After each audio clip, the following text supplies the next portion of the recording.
Dr. Romance, kashi na 23.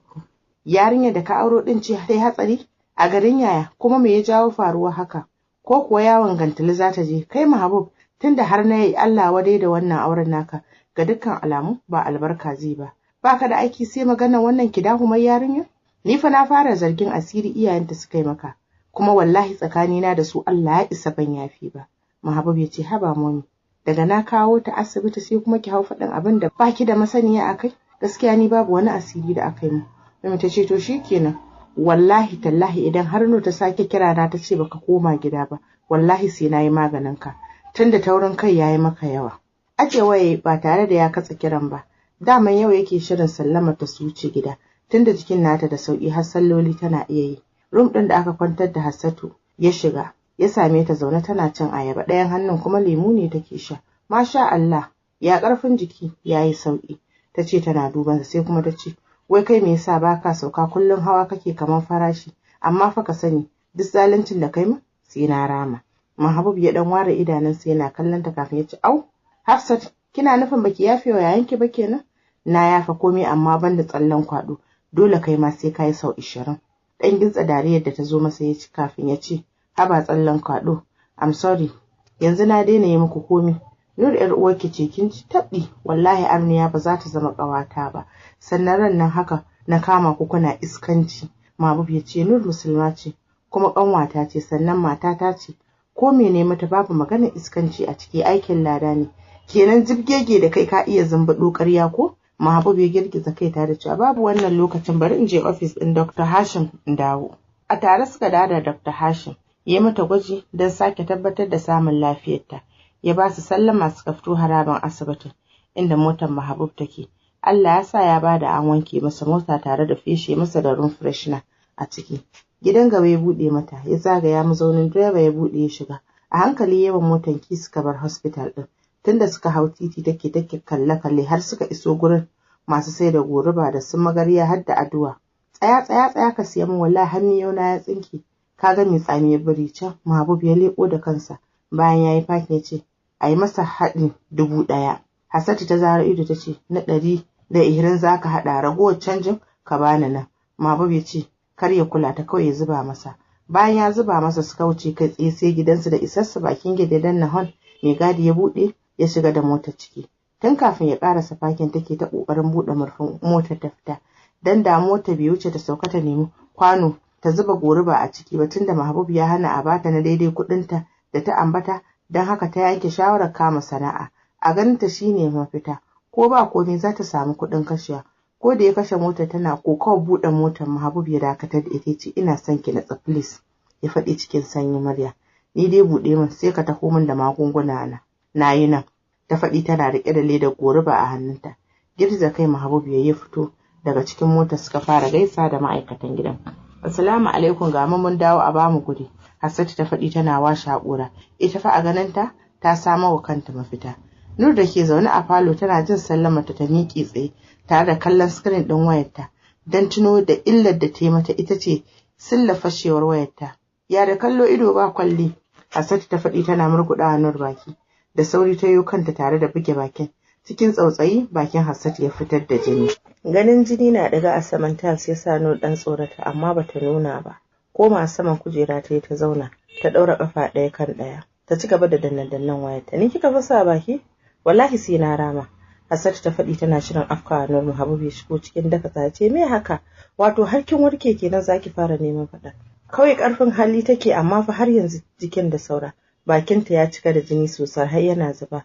Mahabub ya ware idanunta da cewa me ya same ki? Wannan arniyar ce ta fasa min baki. Ran Mahabub a ɓace yo kan Nur. Kafin ta magana ya wanka mata mari kake tas har guda 2. Idanun Nur na tsiya da hawa ta ce, akan wannan jakar yarinyar zaka dake ni? Na dake ki ko zaki rama ne? Me ta miki? Kin san abin da ya faru da ita kuwa? Rai a ɓace. Ai daman ba za ka ga laifinta ba, kuma wallahi sai Allah ya saka mu. Wannan kalmar da Nur ta faɗi ya sa shi tunzura tare da ɗaga hannu zai sake dukanta. Daman tuni Hassatu ta wuce ɗakinta bayan ta je kicin ta ɗauko farar leda ta zauna ƙulla magarya da addu'a. Momi ce ta shigo cikin zafin rai tare da daka ta ce, wallahi idan har kada ki Nur, tabbas sai ka yi nadama wacce baka taɓa yin ta ba. Mahabub ya ce, Momi baki san me ta yi bane. Daga dawo mu daga hospital har ta fasa Hafsat baki, Mami ta ce, an duke ta. Ta wuce duka ne? Yanzu kam haƙuri na ya ƙare. Kai gaggawar sakinta ta koma ƙauyen su. Mahbub ya ce, Mami wallahi ba zan iya sakinta ba. A lalle biri yayi kama da mutum. Abin da nake hasashe ya tabbata. Mami ta faɗi tana tafa hannaye. Sallamar dadi da suka ji ne kamar daga sama. Mami ta juyo domin kallon sa kai ka ce mai ciwon ƙeya. Ba zai sake ta ba. Dadi ya faɗi yana yi wa kansa mazauni a saman kujera. Mahbub me ke faruwa? Ka sani ƙarya ba ta da tabbas, sannan ƙarya haramun ne. Idan ka ɓoye min ba za ka ɓoye Ubangiji ba. Haƙiƙa ina son jin duk abin da ya faru. Sannan idan ma wata ce ta yi maka laifi a cikin su, ina son sani. Dalili na biyo mahaifiyarka. Na ji labarin nan gidan ta taho, kuma na san zuwanta gidan ba zai haifar da ɗa mai ido ba. A kira min Hassatu. Nur ke ma zauna. Ina sauraron ka. Cikin ɗaga murya Mahbub ya kira ta fito. Dadi ya mata nuni da gurin zama. Dan ta gama rikicewa. Mami ma ta zauna ba tare da ta yi wa dadi magana ba. First, Mahbub ya ce, dadi matsalar da ke tsakanina da Nur tana buƙatar sirri. Rai a ɓace Mami ta ce, uban waye bare a cikin mu? Ke lallata shi ba mutane guri. Tai magana tana kallon Hassatu da ta miƙe a tsorace za ta bar gurin. Sai dai dad bai ce komai ba. Na game da korar da Mami ta yi wa Hassatu. Muna sauraron ka, me ya faru? Nur da ta sunkuyar da kanta ƙasa, hawaye na kwaranyowa daga sama kumatanta. Ta so da tana da halin hana Mahbub kai ya gaya wa su dadi gaskiya da ta hana shi. Mahbub ya kwashe labarin neman sa da Nur take zuwa yi, har kauce mata da ya dinga yi. Daga ƙarshe kuma wannan lamarin ya faru, wanda ya sanadiyar kwanciyar ta a hospital. Fashewa da kuka Nur tai tana girgiza kai yayin da idanun dadi da Mami suka sauka a kanta. Rantsa idanu tai tana jiran hukunci tare da sakamakon da zai biyo baya. Dadi a cikin zuciyarsa sai an bata astaghfirullah yake, sakamakon tunawa da bannar da yi a baya, wanda shi kansa yake ji a ransa kamar ba da san ransa bane shi ma ya aikata zina da Fatima. Ashe ɗansa ma suna ciki dumu-dumu. Wasu siraran hawaye dadi ya share kafin ya ce, abu ɗaya zan iya cewa shine Mahbub, ka yi haƙuri ka riƙe Nur amana. Tabbas ta yi kuskure babba, sannan kuma ta ɗaura alhakin faruwar abin a kanka. Ina son ka yi haƙuri ka rungumi ƙaddara tare da matanka su biyu. Ka yi iya bakin ƙoƙarinka gurin ganin ka kamanta adalci. Amana ne a gare ka. Mami kan banda kuka babu abin da take. Faruwar wannan lamarin ya tuna mata da abin da take aikatawa, wanda take ganin babu wani mahalukin da zai san tana aikata. Yau kam zuciyarta ta fara nadama, sai dai har yanzu tana nan akan bakanta na zuwa London bata fasa ba. Nur kin cuce ba, kin cuci rayuwarki, kin cuci kanki. Daga ƙarshe dai kin ga abin da ya biyo baya ko? Har yanzu Nur kuka take yi sosai. Dadi yasa aka kira masa Hassatu. Nur ta tashi ta je ta kira ta kamar da gaske. Ta taho cikin natsuwa ta durƙusa gaban dadi. Duban ta yi tare da jinjina zallan ƙuruciya kafin ya ce, Hassatu me kika zo yi a garin nan? Kanta a ƙasa ce, Gwaggo ta ce aure aka yi mu. Dadi ya ce, ba wai Gwaggo ta ce bane. Aure aka yi miki kuma na har abada. Dadi ya faɗi yana duba Hassatu.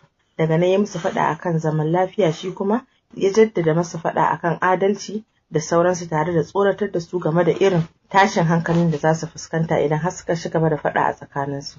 Ta na jikin Nur ya sanyi sosai. Hassatu kamar sabuwar mara lafiya haka ta koma har bayan tafiyar su dadi da Mami. A tare da Mami da dadi suka wuce gida. Nur ta durƙusa gaban Mahbub ta ce, dan Allah ka yafe min. Wallahi zan zauna lafiya da kai da matarka, dan girman Allah ka manta duk wani abu da ya faru a baya, please. Tai magana tana ci gaba da gunjin kuka. Hassatu ta taho da sauri ta riƙe hannun Nur ta da cewa, yi kenan wuta za mu shiga dukanmu. Mahbub ya girgiza kansa, zuciyarsa da muryarsa suna nadaman kasa haƙurin da rungumar ƙaddarar da har ya fara nuna fifici a tsakanin su. Ce insha Allahu babu mai shiga wuta. Wani ranar dai haka suka wuni babu daɗi ko kaɗan, sakamakon alhinin nasihar da dadi ya musu. Gaba ɗaya Mami ta kasa zaman gida saboda kwaɗayin tafiya London da yake jibi za su wuce. Dadi ya ce mata tunda har bata tafi gurin aiki ba ta yi haƙuri zuwa gobe sai ta wuce. Mami ta nuna masa ba haka ba, ita fa dole ta je gurin aiki gudun kar abubuwa su cinkushe mata. Jiya bata bar gidan oga ba, gidan Falmata ta wuce, wanda har ta haɗa ma Nur magunguna tare da gyaran jiki. Mami ta ce a yi mata nata haɗin magunguna, don yanzu babban abin da take nema a gurin oga mota ce ta kece raini wanda za ta fanta ma a cikinta saboda ta kera ƙawayenta. Shi ne yau ta kasa haƙuri tunda ta sha magani ya ratsa ta. A gurguje ta shirya cikin atamfa ɗinkin doguwar riga ta sha aikin wuta. Masha Allah Mami ta yi kyau. Ta fito falo ta samu Fatima tana zaune a saman kujera mai zaman mutum ɗaya, kasancewa Mami ta mata izinin hawa kujera. Hajiya fita zaki ne? Fatima ta tambaye Mami. Fati zan fita aiki ne, ga breakfast ɗin dadi can naga kamar bai ba ko? Idan ya fito ki gabatar masa da shi please, zan fita duk da ba wani jima'a zan yi ba. Fati ta mata Allah ya kiyaye hanya, Momi ta wuce. Dan so take ta yi Oga surprise, ba ta son ya san tana hanya. Sai da Fatima ta tabbatar da Momi ta tafi, ta tashi da sauri ta yi knocking a kofar bedroom din Dadi cikin wata irin siririyar murya ta ce, "Sweet, buɗe min." Dadi yana zaune saman bed har yanzu tunanin halayyar Momi yake. Tabbas idan ya ce baya son Momi yayi ƙarya. Sannan duk wata mace da zai so a bayan Momi take, saboda Momi mace ce ta gaban kwatance.